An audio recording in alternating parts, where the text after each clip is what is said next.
John, maybe you can mute. John? Yes? Yeah, thank you very much, John. Oh, apologies, I misread the icon. I thought it was on mute. Because they want 100 people being able to connect to so they agree with having partners.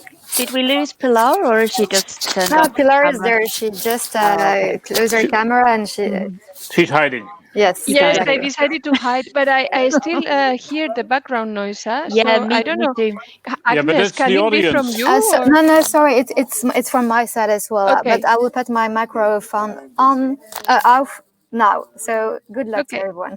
Bye. Thank you. Write in Good chat, luck. in presenter chat if you need anything. Bye. Yeah.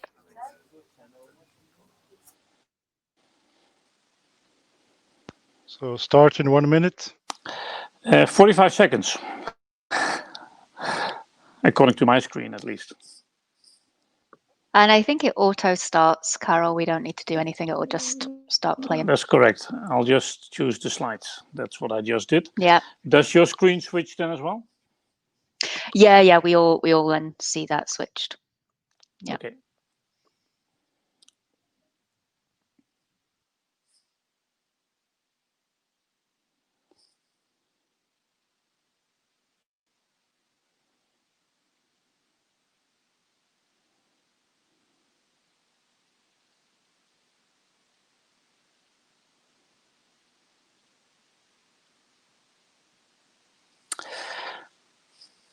Good afternoon, dear participants.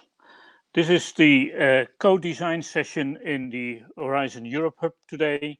My name is Karel Luybe. I'm the chairman of the EOSC Executive Board, and I'm the moderator of your session this afternoon.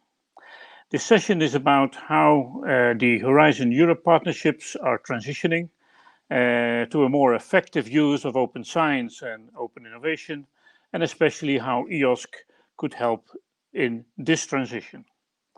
We have exactly 1 hour this afternoon, and in this hour we will have 2 presentations, one on EOSC and one on the partnerships, and we will, for the second half of the hour, have a panel discussion with a number of panel members. I will introduce those later.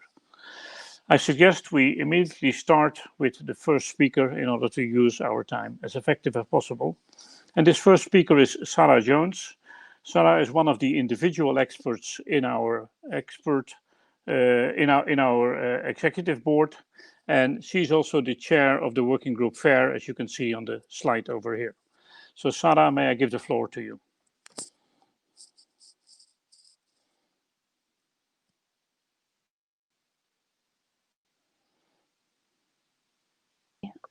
I'll just unmute myself. Hopefully you can hear me now. Yes, we can hear you. Excellent. Okay. And I have my slides up. So I've been asked to speak about EOSC, the European Open Science Cloud, and really about how EOSC is developing into a partnership and the opportunities for open science and FAIR. So I first wanted to begin just by talking about what EOSC is. I expect many of you may know this already, but just to give a background so that it can feed into the panel discussion with the other partnerships. So EOSC is really trying to build this platform for European research. What we're doing is federating the different e-infrastructures and research infrastructures so that we can build this web of FAIR data and services. And you can see in the diagram at the top here, there are a number of kind of core services, that the network, for example, allowing us to bring data together and transfer data. We're then federating data from different research infrastructures and providing this exchange environment, an environment in which there's access to a range of services upon which you can act on that data. And the underlying ethos of EOSC is that we're bringing data from different disciplines together so that we can start to address some of those big societal challenges. In building the EOSC, there have been a number of working groups that were set up under the executive board that Carol and I both sit on. Some of these were looking at the current landscape, so taking stock of what investments different member states have already made, what policies they've had in place, designing a set of rules of participation so that anyone who wants to be a provider or a user within EOSC knows what the expectations are for them.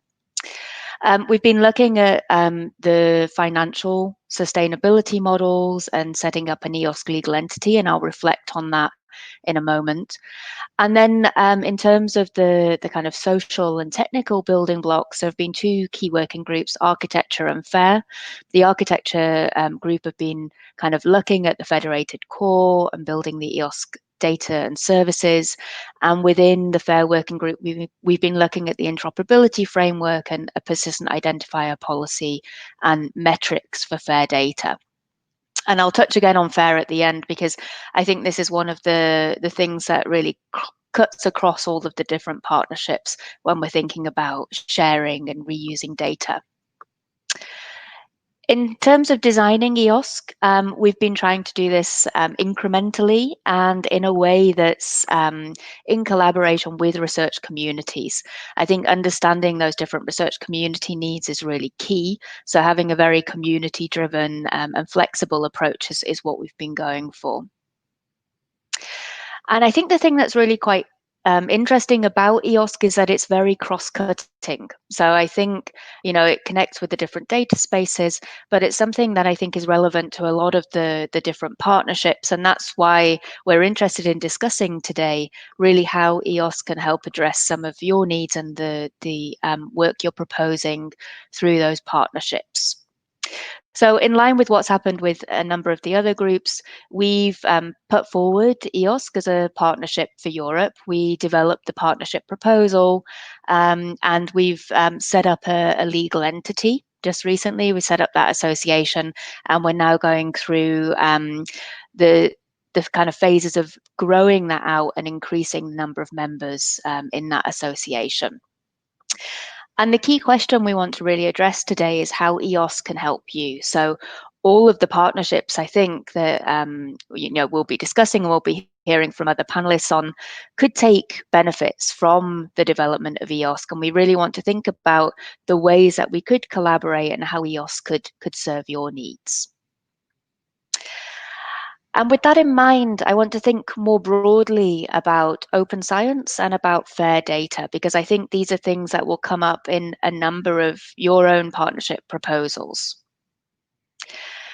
So when we've been developing the partnership proposal for EOSC, we developed this objective tree where we really looked at what the problems are in the community at large, what the kind of barriers are for people kind of sharing data, making use of data, and then also how we can address those. So what the opportunities and the benefits are.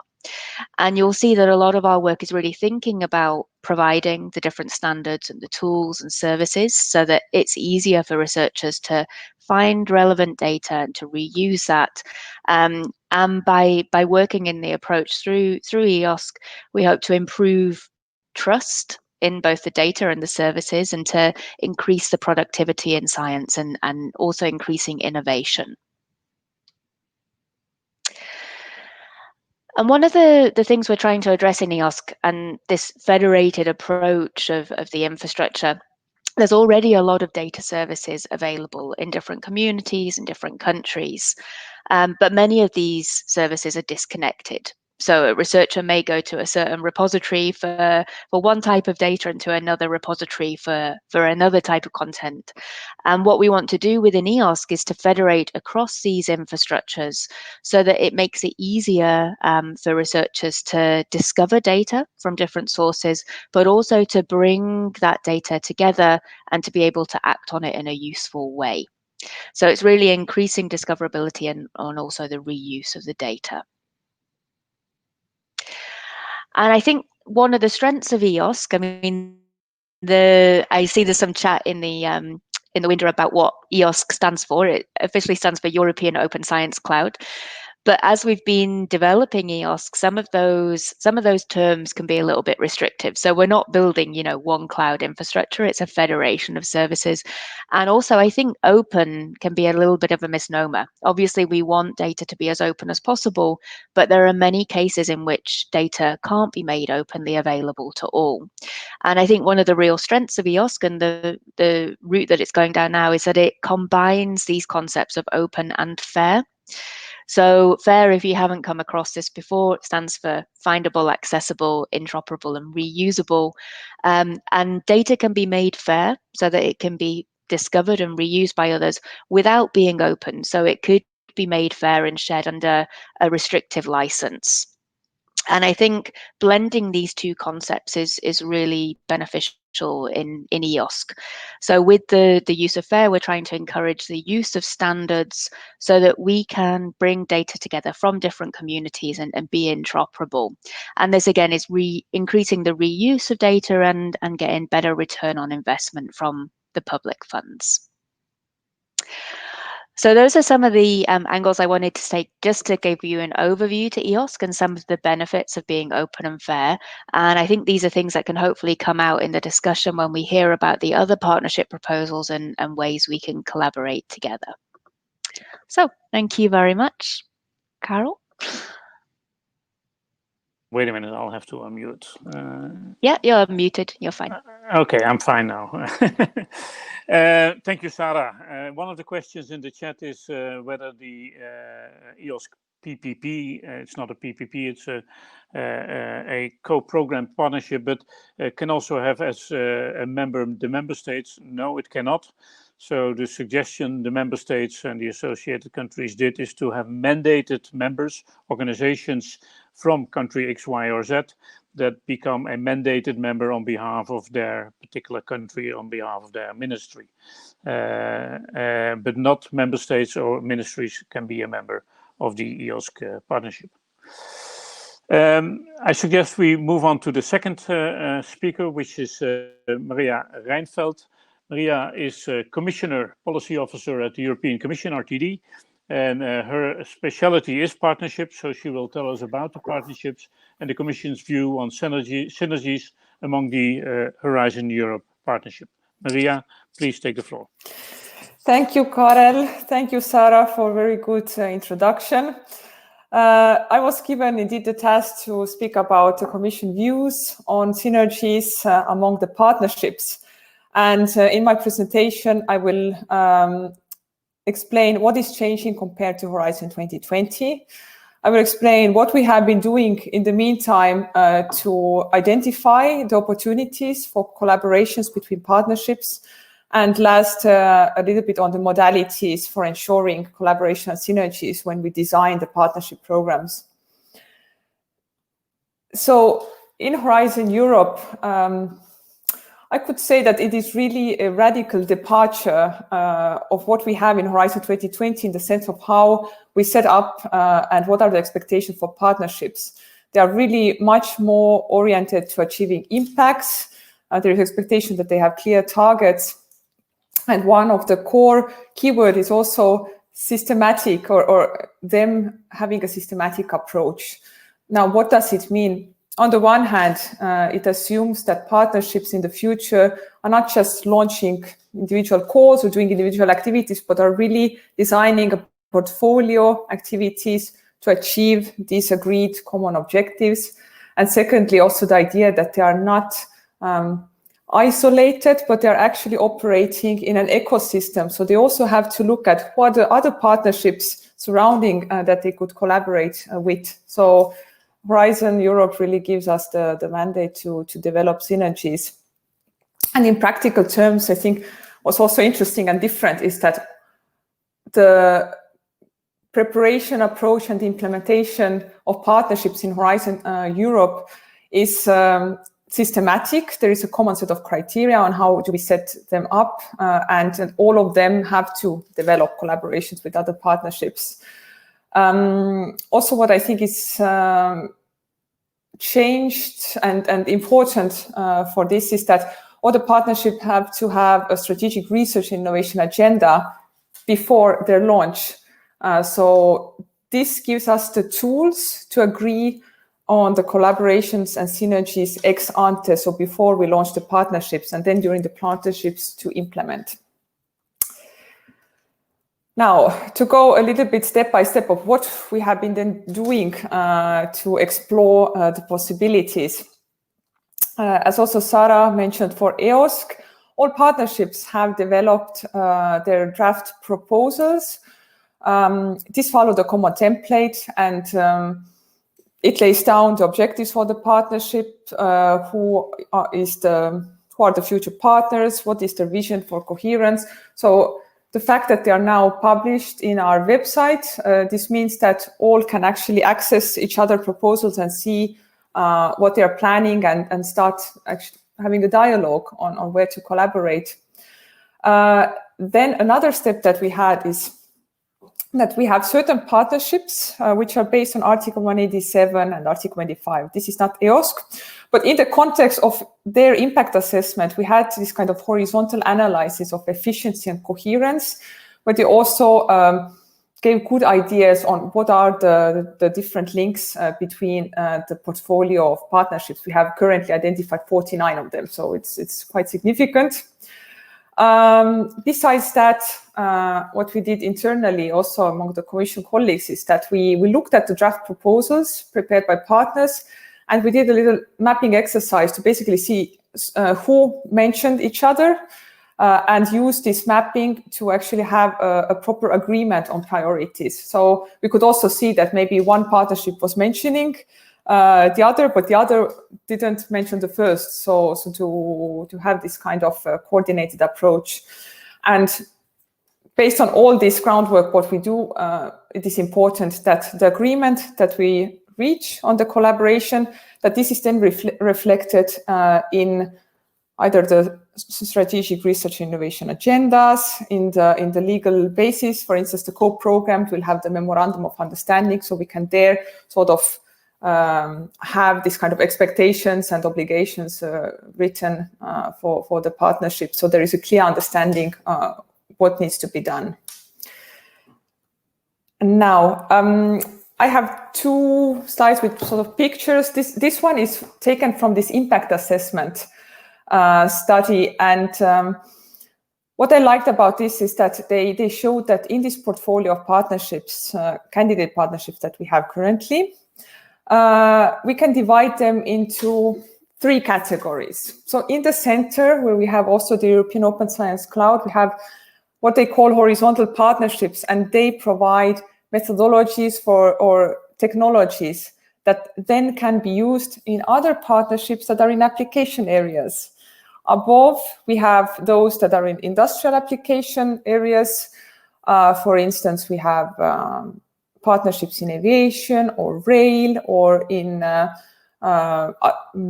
energy areas, and then also on this kind of social application areas such as health or food.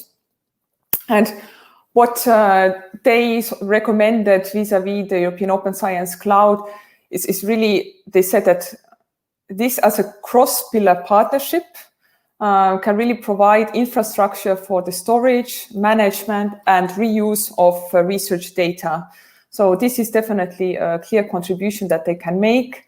And also the fact that EOSC deals with the operationalization of fair data principles, then this also allows or to help integrate innovative digital technologies into healthcare solutions or in solutions related to mobility or energy.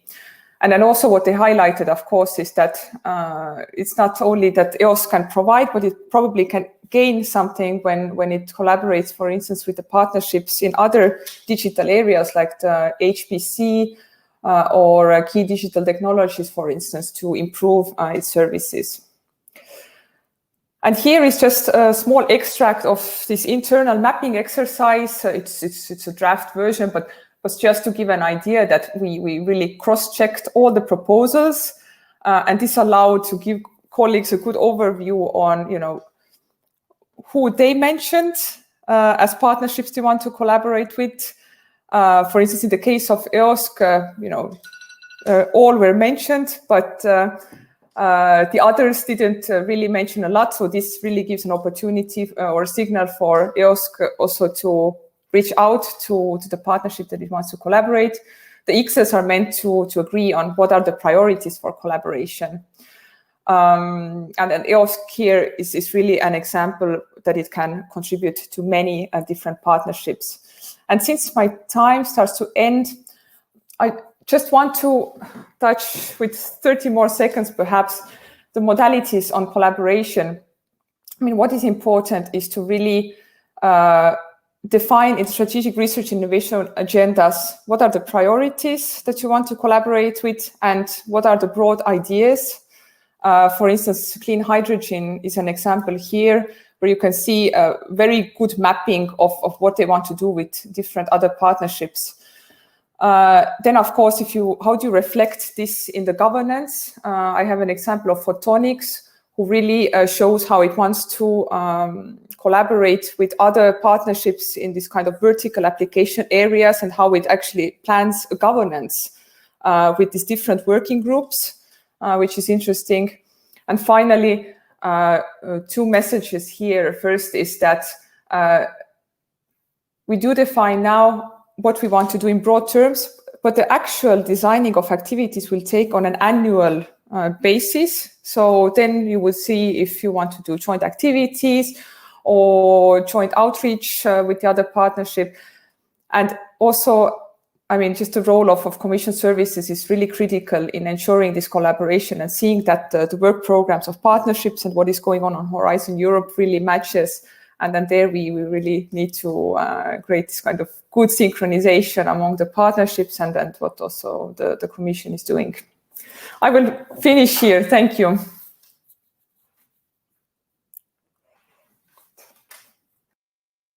Okay, first I have to unmute. I was saying thank you very much, Maria. We are well ahead of time, and maybe it's good to answer a few questions in the chat. I noticed that many questions do not come in the Q&A, but come in the public part of the chat, and I saw Sarah noticing the same thing, so she has been answering a few of them. But let me pick up on a few of them. One is if EOSC is a cloud, how about the other clouds? EOSC is not a cloud, unfortunately. The name is containing the word cloud. This was created by the European Commission. We have been trying to change the name, but we have not been able and not been allowed to. But if you would read the C as a commons, it would be a much better way of understanding what the European Open Science Commons is.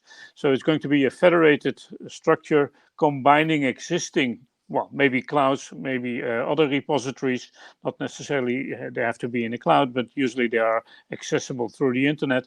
And this combination, this federation of infrastructure, in order to get data available and especially to get data interoperable, as Sarah explained with the acronym FAIR, findable, accessible, interoperable, and reusable. Especially the interoperability is something we would like to add to many of the services, as Sarah already indicated, that are there for the different data sets. Many of the services do not operate on a multiple of data sets because of that. And maybe it's important to add that out of the research data, only a very, very small portion is really available online. Most of the data are in the hard drives of the PhD students and the postdocs and not available online. And that is something where we're striving for very hard as well, to make the data as fair as possible, as open as possible, and thus also available on the internet. Well, there has been some discussion on why countries cannot be a member of the association, and Sarah already answered this. Some of the countries legally are not allowed to, and not to create differences between those in the statutes in alignment or in agreement with the Commission. We said that ministries cannot be a member of the association. But as I indicated already, of course, there are more organizations that can come from a certain country, and one of those organizations could then be the mandated organization from that particular country. Yes, EOSC is an AISBL, and yes, membership is still open.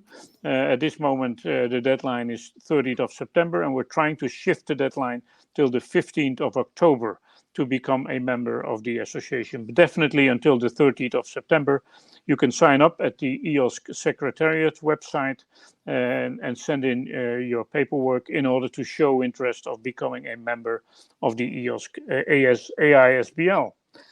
I think that is what I have said. Oh yeah, there's another question. Can non-associate countries or organizations from non-associate countries become a member? Yes. They cannot be a full member, they can be an observer, and an observer status only means that they cannot vote in the General Assembly. For the rest, they have all the information and can have all the input needed and wanted for that association. Sarah, maybe you've been checking the chat more intensively than I have. There are other things you would like to add, and maybe you can unmute first. Yeah, so just confirming, so I posted a link to Catherine's blog post. So October the 15th has been confirmed now for the kind of deadline, because the pre-decree meeting will happen at the end of the month. There are a number of questions that are directed to Maria, I think. So we may want to take a bit of time to go through those, or let Maria go through the chat and cover it when we get to the panel session. But I think most of the EOSC ones have been covered. Maria, would you like to have the floor to cover a few of these questions? Yes, I can cover. So one question was, when do we know that how many of these candidate partnerships will go forward? What is important, I think, is that in October 2019, then we had this kind of let's say tentative agreement on the portfolio. We discussed it in length with the member states, which allowed us to proceed with the preparations and with drafting these proposals. And I mean, we know that a lot of effort has been put into this, and basically for us now as a last mile, I mean, what is important is that all partnerships that want to go further, they have to have the strategic research innovation agendas. We need to have the commitment letters. And importantly, for the co-program partnerships, they need to be identified in the strategic plan, which will be adopted at the end of this year. And the member states will give an opinion on this. So I would say these are the three sort of remaining pending issues where there will be a political discussion. I mean, from our point of view, the preparations have gone well, and we think that most candidates are really, stepped up their game and have delivered. But I think the most decisive moment will really be seeing on the commitments from partners to the objectives and also what resources they will put in. So this is on that. Then on the mapping document that we have done internally, this is indeed something that we want to make public once in October, I believe. There, it will be quite short. The first part will describe in generic terms what are the modalities for collaborating between partnerships. And in the second part, we will have these tables with agreed priorities for collaboration. It will not go into further details because this is really needs to be done per partnership and in a thematic context. Then there was a question on whether there's a platform or means to facilitate collaboration. The approach here is that again, when it is very specific to certain partnerships, then it should be built into the governance of those partnerships. But when I talk about the whole portfolio of partnerships that we will eventually have, then there we will also have the strategic coordinating process. It's a new governance framework for partnerships where we can discuss all horizontal and strategic issues for all of them. And the CC-CAM, this is the connected and automated driving. I think there it's important that this one also went through the impact assessment. Indeed, colleagues here know that it will actually turn out that co-programmed is more effective one, but in that table that I showed, it was still done in the context of this impact assessment. So that's why it was presented in a different form. So that's it. Maria, can you said there were 49 partnerships, if I remember correctly. How many of them are co-programmed, how many are co-funded, and how many are joint programming initiatives? So out of the 49, I will start that 9 are EIT kicks. Then and if there are EIT kicks, are they one of the 3 or are they a special category? They are also institutionalized. Okay, and GPIs, yeah. Yes. And then we have, for the institutionalized, based on Article 87, 185, we have 9. We should have around 11, and the rest is then co-programmed and co-funded. I think there should be 9 co-programmed. I mean, there will be like one more. Yeah, but it's not about the exact numbers, but it's about 9 co-programmed. I thought it was only 1, but there's 9. Okay. There is 1 with the member states, so that is special. Yes, like with the public partners, let's say, it's more correct. Yeah. Pilar, can you put up your slides again so I can introduce the panel? Unless the speakers want to say something additional, Sara or Maria. You're not? Then we move over to the panel, and the 2 speakers plus 3 new panel members: Torsten Kiefer, Executive Director of GPI Oceans and the partnership called Blue Economy; Dominique Darmendreel, the coordinator of Water GPI. Water for All is the partnership there; and John Calafoot, the European Partnership on Health Innovation. May I welcome all 3 of you, and could you unmute so that we can go to the panel discussion. And I would like to give the floor to the 3 new panel members to have 5 minutes to present a little bit about the organization and the partnership they are representing. So let's start with Torsten. Torsten, please take the floor.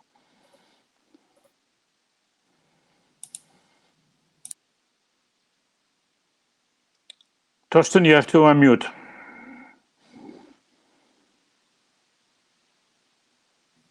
Yes. Thank you. Made it. Okay, so this is the end of the presentation. So this one is the beginning. So that's basically to start with, data access relevant terminology. This is basically the metadata of my little presentation. All self-explanatory, but I should clarify that I'm the executive director of GPI Oceans and not of the Blue Economy Partnership yet. Just having been in the center of the drafting of the proposal. So, okay, diving into the first point, the Blue Economy Partnership in a nutshell. There's a vision, and that is actually identical to the beautiful and very wisely chosen title, A Climate Neutral, Sustainable and Productive Blue Economy. What this partnership wants to do is to deliver knowledge and solutions to make ocean business sustainable. So ocean business is a kind of blue economy. Everything that happens in the ocean, in seas and in coastal areas. And all that is supposed to be to the benefit of the ocean, actually, the ocean economy, and then ultimately, obviously, to citizens. And the 2 pie charts there, they illustrate the 2 elements of the benefit of the blue economy. One is, or the partnership that partnership can have. One is just to make this blue economy thrive, and the potential is huge, as the OECD said here. Between 2010 and 2030, about a doubling of the size of that blue economy. And that can be supported by research and innovation. At the same time, it's not just about growth, it's really about a transformation also. And that's these 2 highlighted segments there from the energy sector show that we are on a transformational track where oil and gas become less and less important and offshore wind energy becomes more important. And we need, of course, more of those. That the whole blue economy must be transformed in such a way.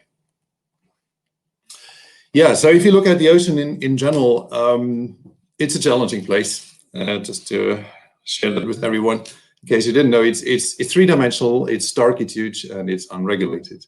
So the implications of that are that in terms of data and information production from the ocean, they are 3-dimensional. It means we have to cover a space and not just a surface area. So we need a lot of effort and data volume to cover the ocean.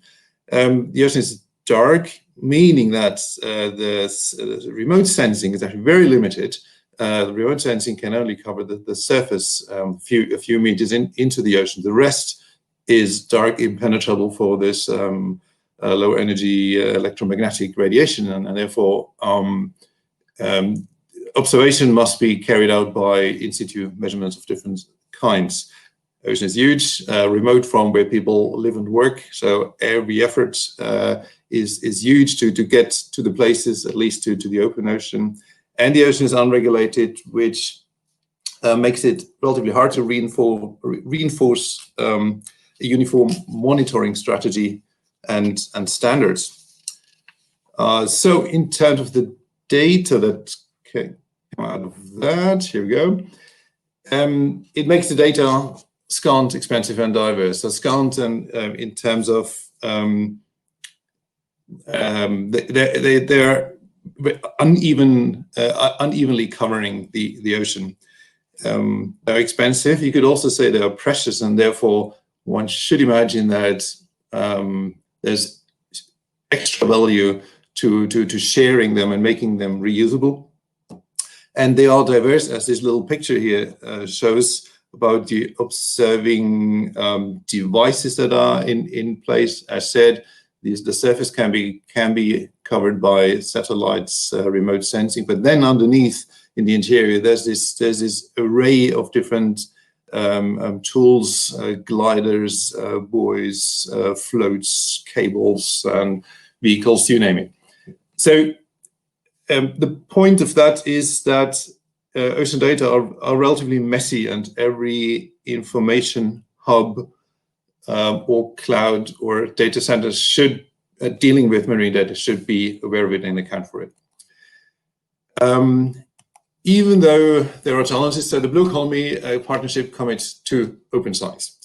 In the proposal, these are statements, commitment to fair data, obviously also to responsible research and innovation, to open access publishing, and so Maria, I hope you've had that in your record, also to cooperation with the European Open Science Lab. So there's a commitment, and now it just has to be turned into practice. A few points maybe for discussion also.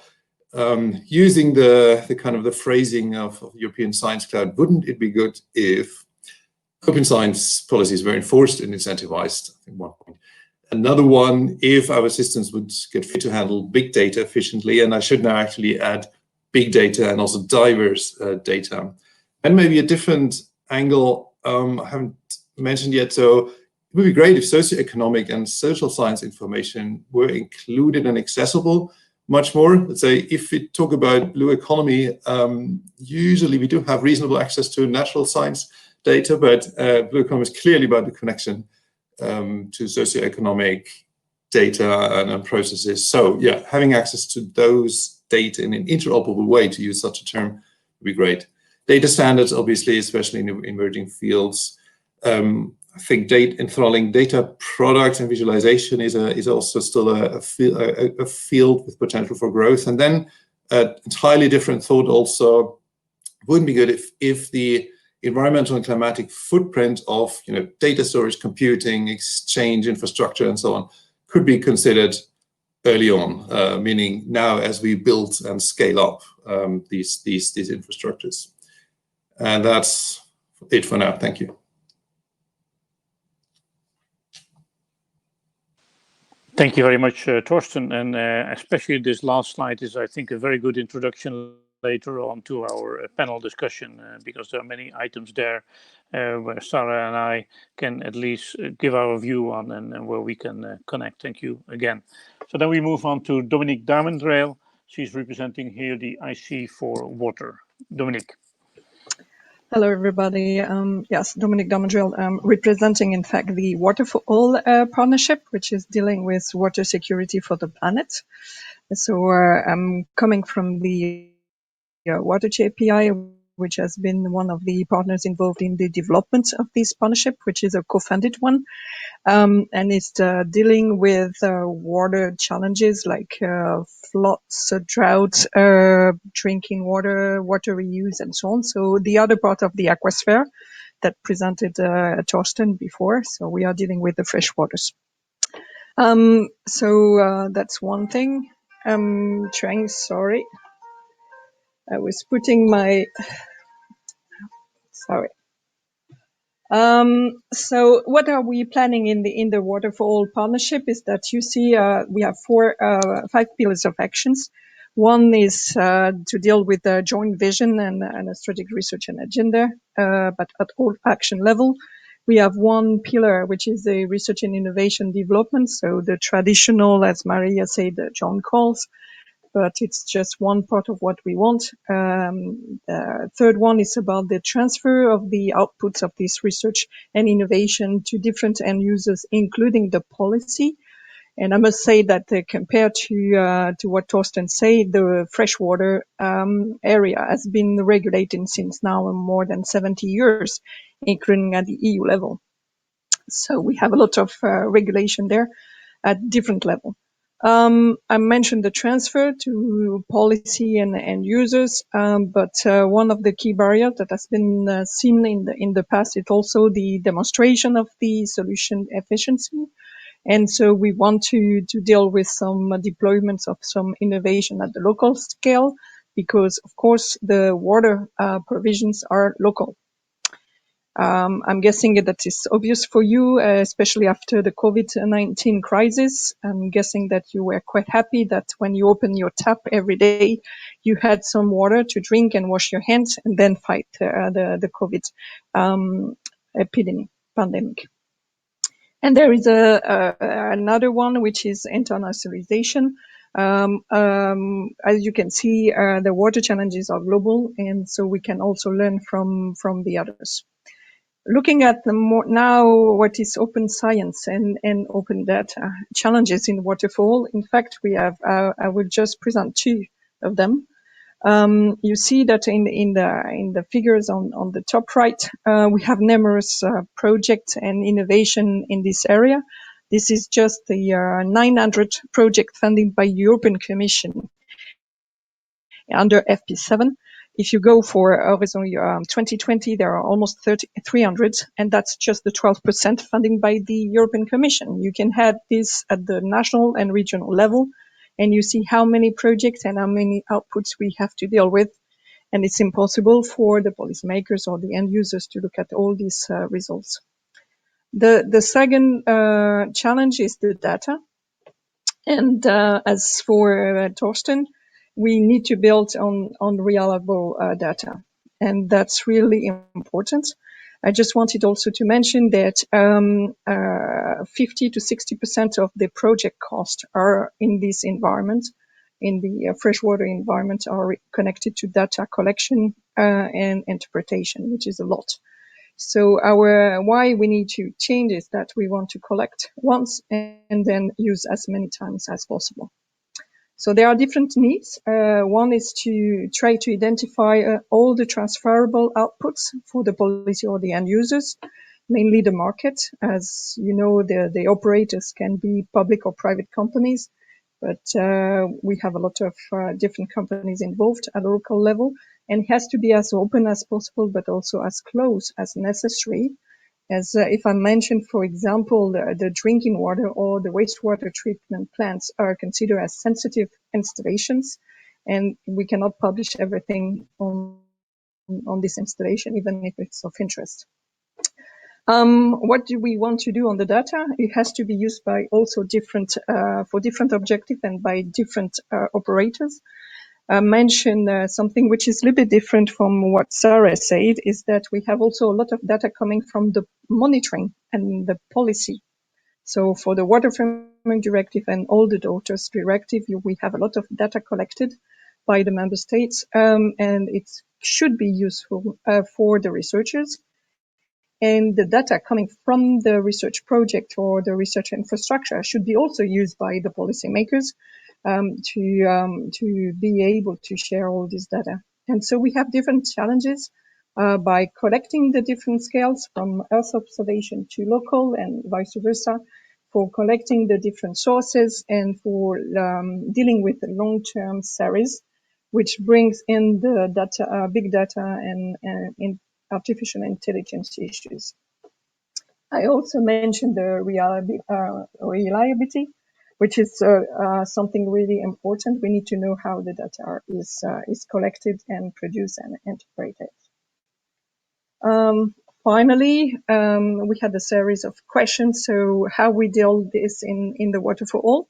So there is one specific task in the proposal for dealing with open science and fair data. So it's where we will make the connection. Yes, we see a lot of benefits for these practices in our area. I hope that I have illustrated this. Definitely, we need to better use the what we call the past treasure and the newly acquired innovation, and therefore we will have a better return of investment on the public funds. And what we really need, and we will need to discuss with the EOSC, is how who is developing the tools for facilitating the accessibility of the outputs and the basic data, because we want to avoid the overlap, but nevertheless, it has to be done if we want to match the challenges that we have in the waterfall. Thank you very much. Thank you very much, Dominique. And again, useful questions for the discussion later on. Let's move on to John Calafoot from GA Healthcare, and let's hear his initial statements first. John, floor is yours. Well, thank you, Mr. Chairman, and my fellow speakers, panelists. It's a pleasure and honor to be here today to represent an initiative to accelerate the pace of innovation in healthcare. It was interesting as I'm sitting here listening to these very interesting talks, how the intersection of our domains really play here. Arguably, water, clean water, has one of the biggest impacts in global health impacts in the history of our species. And if you think back what really happened 200 years ago, so Jon Snow, not him from Game of Thrones, but a physician, he started noticing in London that there maybe was patterns of how cholera was transmitted and how people were getting sick. So at the time, mid-19th century, I believe, like many parts of medicine, there are hypotheses unproven about spirits and lots of interesting unproven ideas. But what led Jon Snow to the determination of the cause of these issues of the water contamination was data, was understanding, testing hypotheses, bringing it back. His initial papers and publications were not well accepted, but he kept at it, developed statistical methods, and so today is really recognized as a progenitor, if you will, of epidemiology and public health. So I think that again that made me think about this as I was going through this discussion, because when you think about data sets and knowledge and what influences us as humans, arguably our health data, information, and financial data are two of the most sensitive, most personal, most impactful information about us as people. For instance, when we take a magnetic resonance imaging exam of our head, of our brains, those data are us. It's not some representation. It's not some collected set of advertisements or clicks. It really is a representation of us. Same thing of the genetic expression or the proteomic expression of ourselves. So there is a necessary and ethical obligation to protect and also, though, enable the usage of these data for reasons that could add decades of years to lifespan, as in the case of clean water and Jon Snow's epidemiology journey. And I think the context of COVID and a global pandemic today gives us even a more appreciation of how important not only good data are, but the interpretation of them, the knowledge, and how you disseminate the insights from those in a controlled fashion. Because of the rise of pseudoscience and unfortunately global leaders who tend to represent those lesser angels of ourselves, how do we counteract those tendencies, but at the same time develop new knowledge and develop innovations to encourage better life and better health? We can do that through protection of access to data, and doing that to ensure that there's a level playing field by innovators in the space. John, keep track of time, please. Keep track of time. So the three areas, we'll talk about the public-private partnership that talking about the European Health Innovation PPP mentioned here, is an initiative around this area to bring together innovators in pharmaceuticals, biotechnology, medical technology, healthcare, IT, to work together across this continuum of healthcare and biomedicine. It's not enough for one of us and one of our sectors to make innovations today and work with the data, but rather we must work in a continuum, because healthcare and biomedicine is about a system. It's about a person. It's about diseases. We need to understand all of the implications, all the dimensionalities of these. So having a coordinated methodology and efforts to address these challenges and needs are paramount. This public-private partnership will build upon an existing Horizon 2020 effort called the Innovative Medicines Initiative, which is geared more at pharmaceutical development.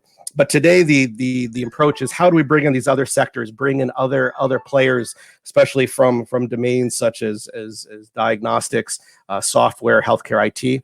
Because the challenges, as I mentioned, are many in healthcare, just as they are in all sciences. But this need of personalization, of protection, of transparency, because all of our data tend to be dispersed in multiple systems across multiple institutions, having access to these, just interfacing among the different systems, but more importantly, knowing what these data are. So what we call in informatics the semantic interoperability challenge. It's one thing to have data systems to talk to each other, but what do these data mean? What are the units? Even basic concepts of one facility might use one different dosing convention for a drug versus another. So this need to aggregate and understand and bring together these data sets are critical for the delivery of healthcare. But if you think back, in the innovation step, it's also critical when we were developing new innovations, testing hypotheses.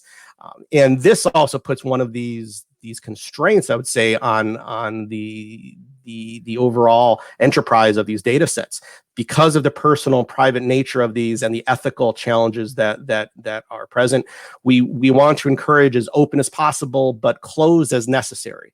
And a good example of that are random controlled trials for drugs, biotechnology innovations, medical devices. There are certain data sets that are too sensitive during the execution of a trial that you don't want those to be exposed and open to the internet or in a trusted research environment. Rather, these need to be vetted and worked through an ethical framework and a guidance. And this move towards having a coordinated and framing that the European healthcare initiative would bring is one vehicle to do that, with the participation of member states, organizations across Europe and across the globe. So breaking down the silos, but also connecting them, making good use of them, and addressing a lot of the gaps that exist even in our ethical frameworks today. A lot of the privacy frameworks for healthcare were developed for the use of the data in research. But when you bring for-profit institutions and entities into the mix, pharmaceutical companies, medical device institutions, it raises whole other sets of interests and challenges. So keeping these data sets open, the methods themselves that are used to develop insights, especially with the advance of artificial intelligence methods and data-driven technologies, it becomes more imperative the transparency of methodologies and how we report our learnings and insights from these data are equally as important as having accessibility and understanding of these data models. And so by working together, by having understanding of all these constraints and the risks, but doing this with our eyes open, but also keeping mindfulness that no one benefits by keeping data locked away into a closet. Thank you, John. May I start with giving the floor to Sarah for 2 minutes to once again iterate the difference between open and fair data. Many of you have said that you would like to integrate, let's say, social data. Many of you have said the data can be as open as possible, but as closed as necessary. That doesn't mean, by the way, that they cannot be fair. So I tend to say as fair as possible and then as open as possible and as closed as necessary. But Sarah, maybe you can elaborate a little bit on that and also touch upon the legacy data. Because if we talk about data and this development, we mainly talk about data that still have to be produced. And only in exceptional cases, we were talking about legacy data. Yeah, sure. So in terms of open and fair, when I think about fair, I think the primary thing that underpins the FAIR principles is standards. So you need standards for the way that you structure your data, the way you describe it, the way you communicate with others, so that one research community knows what they mean by certain terms that they use or but by the way that they make their data available. And because that's a known quantity, other research communities can, do crosswalks between their standards and your standards so that you're able to integrate data from different places. Now, the strength I see of FAIR is that FAIR doesn't mean that things are openly available. You have to state what the license is, what the terms of access and reuse are, but it may be that data's under embargo for a set period, that nobody can use it. You can still make the metadata available so people know that data exists, or you may restrict access to a certain community, and that's totally fine, but you still need that data to be reusable and understandable by others, and that's really the key thrust of what FAIR means. I think this is why the EOSC and what the acronym actually means, the European Open Science Cloud, is often a misnomer for people. So ultimately with EOSC, I think we will start with simple use cases of making open data available, but ultimately EOSC needs to serve all research community needs, and many communities can't make their data fully open. So it does need, access controls, and it does need the ability to share different types of data, sensitive data, and share under different conditions. Yeah, and to limited groups in some cases, so everybody can make their data as fair as possible, even if they could only make use of them themselves. And if others cannot use it, or other communities cannot use it, still worthwhile making them fair in order for the internal use or for use later on. Yeah, and what you mentioned before about legacy data, Carol, I think it's always very difficult for projects to go back and to document data at a later stage. So I think we should be encouraging research communities to structure their data in a good way from the outset and to plan for this. I think Ingrid had mentioned about data management planning in the chat, and these kind of processes to think about how you're organizing your data, what data will be shared from the outset, makes it a lot easier. Basically you should say should start from the beginning of your work with making your data fair. Doing it afterwards is a hell of a job. If possible at all. I think the only way we'd ever really apply this to legacy data is if there's a data set that's really so critical for a community that it's worth investing the time and effort to go back, to clean up, to document, to invest that resource then. But really we should be thinking about applying this and making things fair by design from the start. Yep. Where do I find the questions we should address? Because in my chat there are no questions left, at least not the new ones. Sarah, so there was one question in the chat that was directed specifically to Dominique. Let's go there. Let me just go back up. Let me find it now. Oh yeah, do member states can they take an easy decision to contribute to Water for All? It come from Nicholas Valacorta. Thank you, Nicholas. That's challenging. It could have been also sent to the Commission, because we are in the phase where there are two consultations. In fact, there is the official consultation mentioned by Maria to all member states for all partnerships, and we have been conducting our own survey to try to identify the member states' commitment to Water for All. So at this moment, I have already 11 countries answering with financial, cash and in-kind commitments, but 10 others interested and still in the process of making decisions. And I'm guessing that some will wait for the deadline fixed by the Commission to answer, because they want to have a global answer and not one specific partnership proposal. My second point is that we are not only looking at member states' commitments. In the Water for All, as you have seen, we have different types of actions, and for the policy transfer or the end users transfer or the demonstration, we are also looking for other types of partners to be associated, not necessarily full members. They could be regions, they could be water agencies, they could be competitiveness clusters. And so we are also investigating with them how they could cooperate in the partnership. This has been discussed with DG Research, and we will make a proposal on how they can be associated to the partnership in order to fulfill all the objectives that we want to achieve. Thank you. Torsten, may I ask you to put up your last slide, and then we can see if we can fill the rest of the time with some answers. Yeah, no, Go I ahead. just noticed there are some more in the Q&A as well. Yeah. So Georgios has asked about the relationship between Gaia X and EOSC, and the relationship between the 9 data spaces and EOSC. And Horizon and high performance computing. Yeah. All these relationships still have to be built. It's the short answer. And all of these relationships are relevant is also, I think, very clear. Huh? Yeah, definitely. And I think this session's been very good to pull out potential collaborations between all of the other partnerships. With Gaia X, we've started discussions. We're hoping that they'll speak at the EOS Symposium. And obviously with your HPC, there's a lot of the infrastructures that are part of EOSC that are working across. So I think there will be strong links. Yep. Can I ask Maria to address the first question of Torsten? Open science policies were enforced and incentivized. That would be good, says Torsten. And to a certain extent they are, I think, in Horizon Europe, Maria, but let's hear.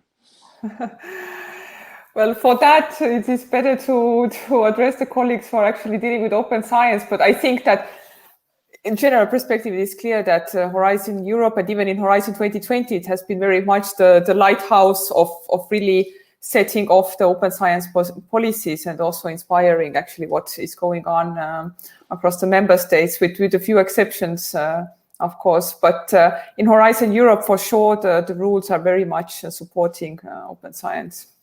Yeah, and data standards, especially in emerging fields, should be established. Sarah, maybe you can say something there, because this is not an easy issue, huh? And the interoperability between the different fields is the most critical one for me in getting the fair data across the disciplines.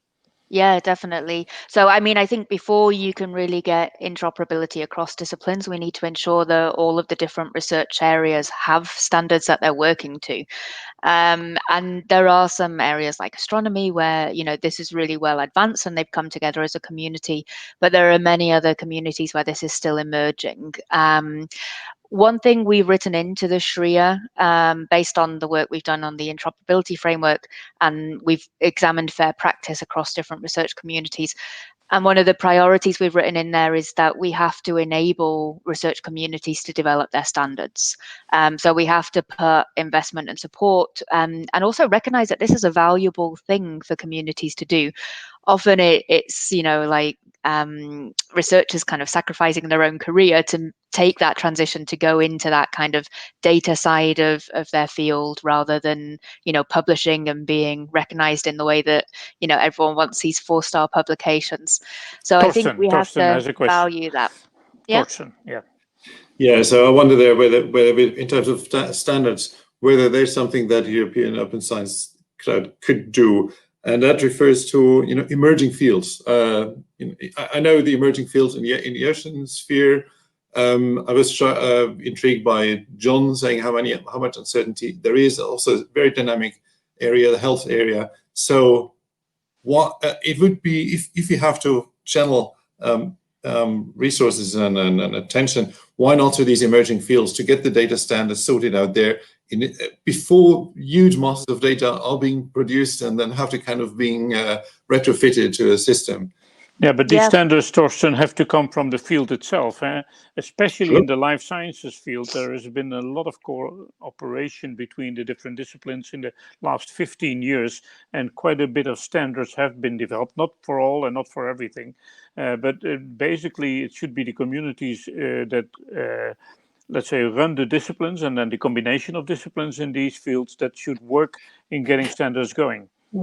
And EOS can maybe be a facilitator, not really the doer itself. Yeah, absolutely. No, completely. That's correct. Right. Yeah, I would say, especially on a policy. Apologies, Sarah. I was going to say, because I think looking at history, especially in healthcare, just like in finance, it takes a step, something to push entities. Especially with centralized single-payer health markets in Europe, the government can force vendors and researchers to abide by certain standards. This Yep. has happened in a number of areas commercially, right? That like you cannot bid on a certain business unless you do X, Y, Z. Or in the case of credit cards, well, you have to get the data out of the bank, right? So that forcing function from policy and public health and public good, I think, really can push some of these domains, especially in the life science. The research funders, and including the countries and the European Union, can indeed put pressure on having your research data management plans and having your data as fair as possible. Let's say what EOSC can do is further develop these standards and let's say let the community know what is available with respect to fair standards, because this is a developing domain. These principles are not fixed in stone as principles forever. They are developing over time, and possibilities are developing over time with respect to those principles. We are time-wise at the end of our session, so I look around the 6 of us that are still having their video on and check if there's any last remark Maria, Torsten, Dominique, John, or Sarah would like to make.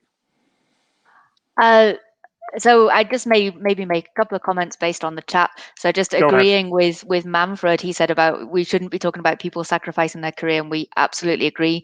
One of the priorities in the Sharia is that we recognize data stewardship skills and we start to professionalize those roles and value them. So it's a really solid career path for people. And the same about standards. Standards are key for FAIR, so we have to invest in that area and work with research communities on that. Yeah, may I address the previous point? Rewards and recognitions need to change in order for open science to be successful. Yeah. But this is not only the task of EOSC. EOSC, of course, will stimulate that and can help there. But this is the task of all of us. This is not something which EOSC can organize for all organizations to change their rewards and recognition system. The organizations, countries, and all other parties involved have to do that. And yes, we can help, but that's only help and not the driving force. Other issues you would like to address? If not, then in view of the time, I'm unfortunate. We could have spent easily 2 hours on this topic as far as I'm concerned. I would like to thank you very much, and I would like to thank the audience very much. And by this, we close it off. Pilar, can I give the floor back to you, or how does it work? Or have we already been kicked out of the system?